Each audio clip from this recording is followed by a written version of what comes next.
Autre chose encore, dimanche prochain commenceront autour de Verdun les commémorations du centenaire de cette épouvantable bataille. Elle a duré 10 mois, 300 000 morts, allemands et français. Après sa rénovation, le mémorial de Verdun va rouvrir ses portes samedi prochain. On y a été pour vous avec Raphaël Tacquart et Vincent Rucli.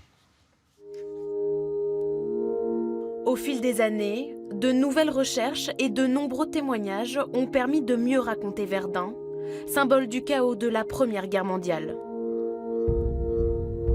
Au plus proche de la réalité, le visiteur est emmené sur la ligne de front. Peu à peu, il suit la dégradation d'un champ de bataille sans cesse retourné sous un déchaînement d'obus.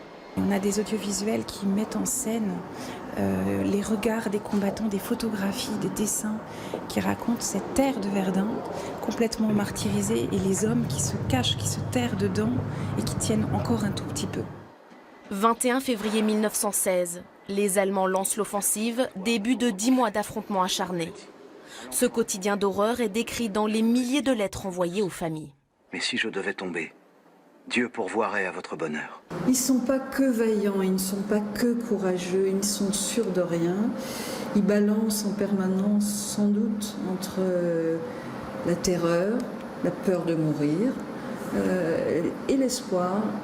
La nouvelle exposition montre aussi un arrière-front plus apaisé. Entre spectacles et jeux à la mode, les soldats savent se détendre. Une vie dans les tranchées qui a définitivement transformé le paysage.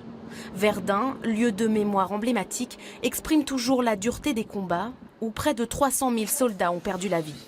Là, j'amène mes petits-enfants, donc pour leur montrer un petit peu ce qui s'est passé. C'est très important de ne pas oublier et qu'ils puissent demain se souvenir de tout ce qu'on a subi. Je suis guide ici sur le champ de bataille de Verdun. On va essayer d'aller voir ce nouveau musée avec un œil neuf certainement et puis y découvrir des choses qu'on n'a peut-être pas vues jusqu'à présent.